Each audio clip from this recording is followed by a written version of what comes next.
저에게 다 있는 방송 별다방.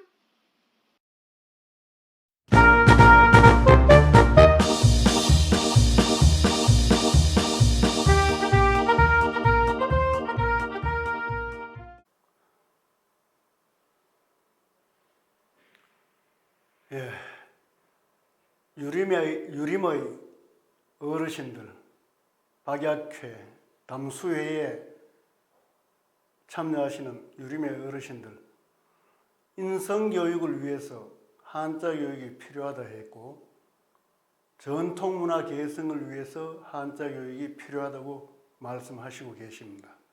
그러면 한자 교육을 위해서 노력을 하셔야 된다고 저는 강조하고 싶습니다. 한자 교육이 필요한데 안 하고 있어요. 그런데 어르신들이 수십 년 동안 그 의견을 개진 안 하기 때문에 저는 참 안타깝게 생각합니다. 앞으로 한자 교육을 하자, 좀 강화하자라고 말씀을 많이 해주시기를 간절히 바라겠습니다. 이번 시간에는 좌조문도하니 수공평장이니라에 대해서 소개하겠습니다. 좌는 앉을 좌자입니다. 사람이 두 개 보이지요. 또 흙토가 보이지요. 그래서 흙 위에 사람이 둘 앉아 있다. 여러 사람이 앉아 있다. 이렇게 연상하시면 쉽습니다.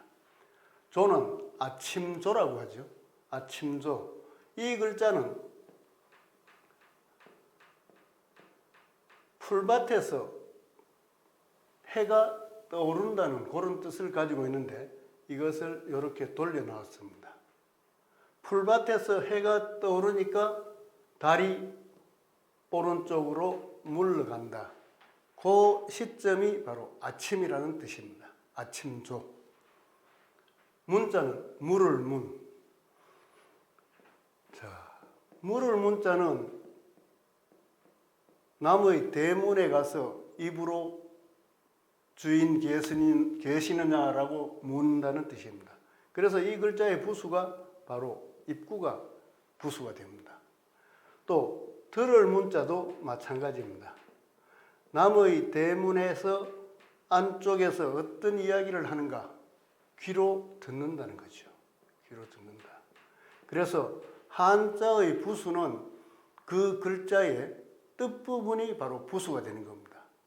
그런데 중국에서 만든 강의자전을 살펴보면 부수가 제대로 위치하지 않는 것, 제부수를 찾지 못한 그런 한자들이 꽤 많이 있습니다. 앞으로 우리나라의 옥편을 만든다면 중국의 잘못된 옥편을 수정하면서 우리나라는 우리나라에 맞는 의미에 맞는 옥편을 만들어야 한다고 저는 믿고 있습니다. 자, 여기에서 이렇게 하면 어떤 뜻이 되겠습니까? 이것은 빗장산이라고 합니다. 빗장산. 문에 빗장으로 또 닿는다는 그런 뜻이죠. 그래서 닫을 패자도 문을 닫는다는 겁니다. 문을 닫는다. 그러면 이 속에는 제주제자가 들어있습니다. 제주제자는 뭐냐? 나무에서 즉 문을 여닫는데 거기에다가 나무를 함부로 하는 것이 아니라 좀 쓸모 있도록 불필요한 것을 잘라내고 쓸만한 것으로 재주 있는 것으로 이 문을 닫는다라는 그런 뜻입니다. 또 열개자도 있습니다. 열개. 안에 있는 요것만 가지고 중국에서는 간체자로 사용하고 있습니다. 이게 열개자의 현재 중국 간체자입니다. 그런데 요 의미는 뭐냐? 평평할 견이라고 합니다.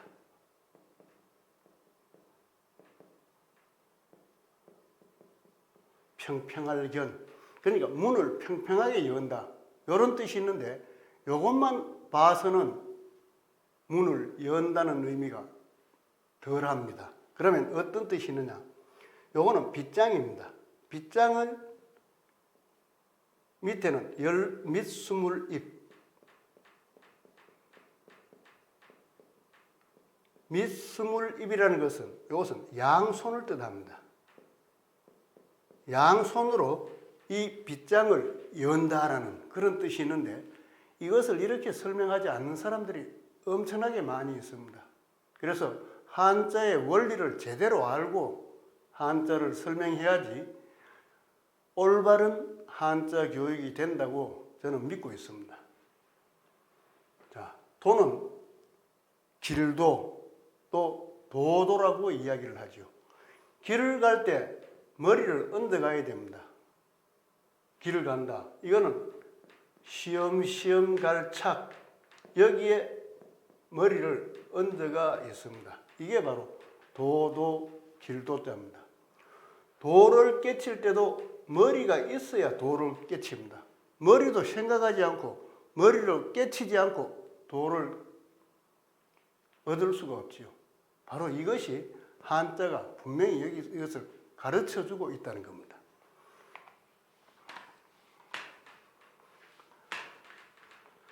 자,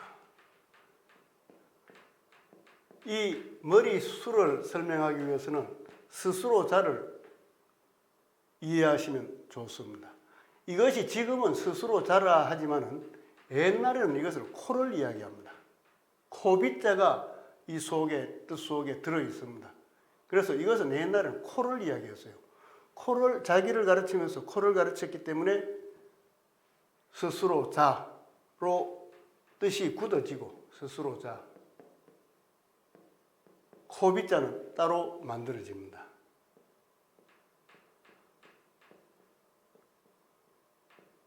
이렇게 해서 코빗자를 만들죠.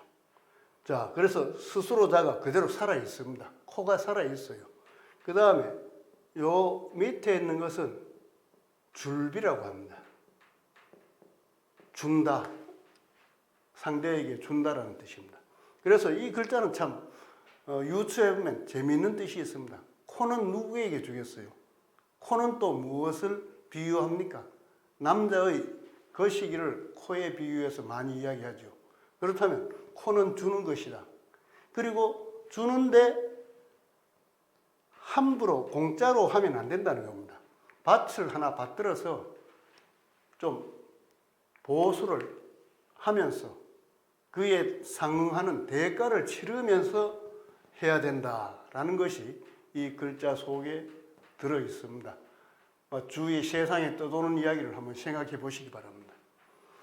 그래서 이 스스로 자자인데 스스로 자자 위에 둥근 것이 있어요. 이것이 바로 뭐냐? 이게 머리수입니다. 머리수의 옛날 글자입니다. 머리수의 옛날 글자. 근데 이걸 머리수의 옛날 글자라고 모르는 분이 의외로 많습니다. 그래서 여기서 나오는 것이 뭐냐? 위에 털이 나 있는 머리수, 밑에 털이 나 있는 머리혈. 이것은 머리혈이라고 이야기합니다.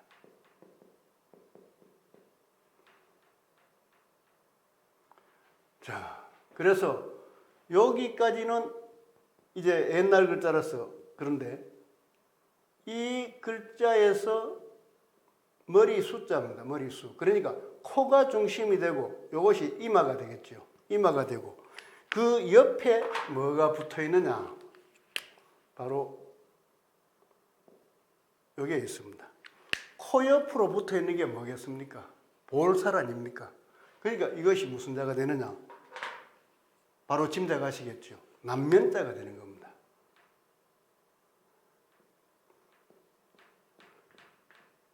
얼굴면, 남면. 그러니까 스스로 자, 코가 있고 이마가 있고 옆에 볼살이 붙어 있는 요 글자를 이렇게 남면자로 만들게 되는 겁니다.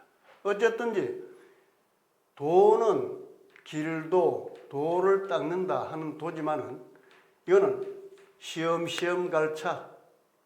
그래서 계속 꾸준하게 머리로 생각하면서 길을 가야 되고 그래야 안 넘어진다는 겁니다.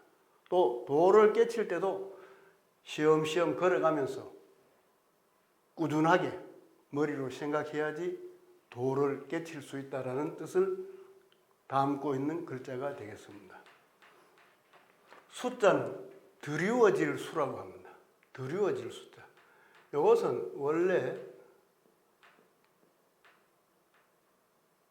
요 글자입니다. 요 글자에서 한 획이 줄어가지고 이렇게 되는데 쓰는 순서는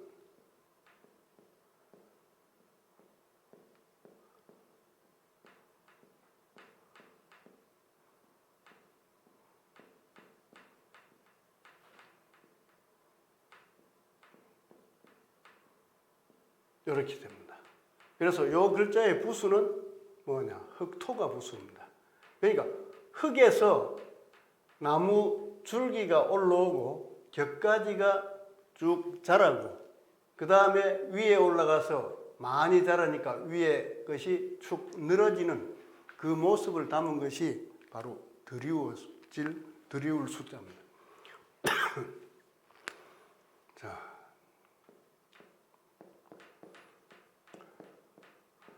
이것은 눈안자라고 합니다. 이거는 거칠간,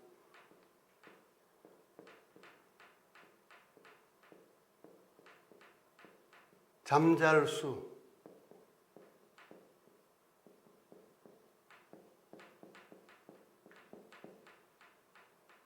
그 다음 수면이라고 하는 게 있습니다. 수면. 이것은 눈이 없지요.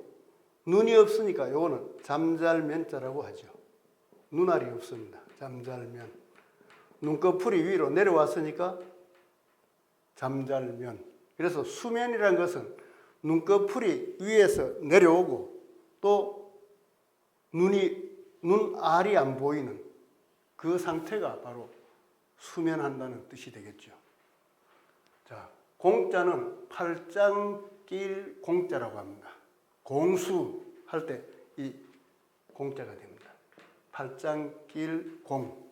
자, 이 옆에 있는 이것이 함께 공, 한 가지 공이라고 합니다. 공산당의 공자지요. 그래서 이 공자는 원래 이런 겁니다. 이 글자를 이렇게 쓴 것이 됩니다. 요거는 손과 손으로 함께 일을 하는 것이 바로 공산당입니다. 그리고 같이 분배한다. 그러면 얼마나 공산주의가 이상적입니까? 그런데 백성들은 죽으라고 고생을 하고 위에 공산당 간부들은 그것을 착취하니까 공산주의가 나쁘다는 겁니다. 자, 공자. 그래서 이것을 이렇게 해서는 손과 손을 또 하나 더 넣어서 팔짱길 공 이런 뜻으로 사용하게 되는 겁니다. 그러니까 이것은 두 손을 마주 잡을 공이다. 두 손으로 마주 잡으니까 팔짱 끼인다 하는 그런 뜻이 들어가 있습니다.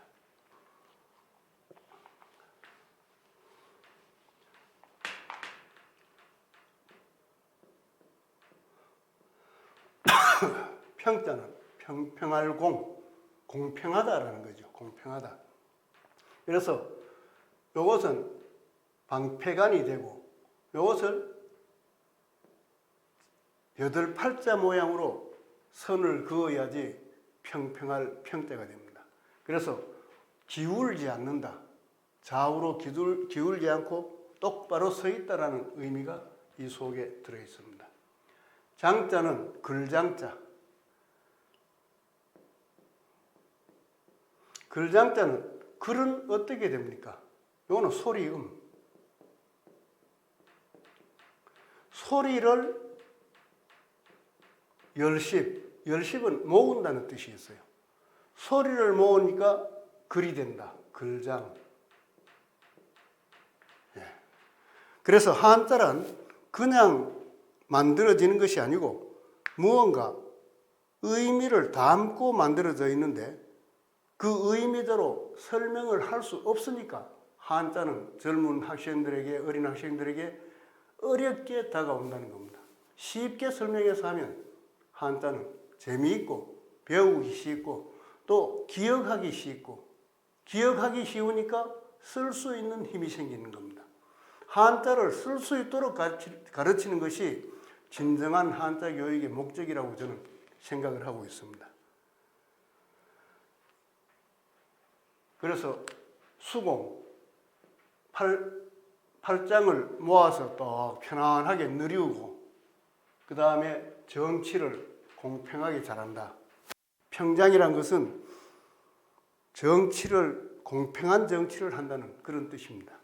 그래서 좌조문도 수공평장, 이것은 뭐냐면 앞에서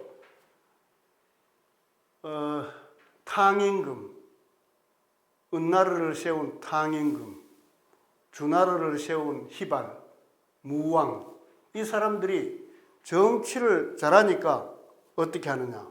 앉아서, 조정에 앉아서 치도, 백성을 가르치는 치도를 들어도, 그 듣고 배워도 배운다는 거죠. 그렇게 해서 여유가 있으니까 팔짱을 끼고 쭉 여유 있게 내려도 공평한 정치가 된다라는 것이 바로 좌조문도 수공평장의 의미가 되는 것입니다. 우리나라도 이렇게 되었으면 참 좋겠습니다. 대통령께서 국익을 위해 해외 순방도 하고 여러 가지 참 힘들게 노력하시는 걸 알고 있지만은 청와대에 앉아서 또 용산에 앉아서 치도를 묻고 여유 있게 팔을 내리고 공평한 정치를 한다면 얼마나 좋겠습니까? 이것이 바로 천자문이 가르치는 의미고 또 우리가 천자문을 배우는 의미라고 저는 생각을 하고 있습니다. 정치하시는 분, 정말 정치 주십시오. 스트레스를 안 받게, 백성들이 스트레스를 안 받게 해야지 그게 바로 바른 정치가 된다고 저는 확신하고 있습니다.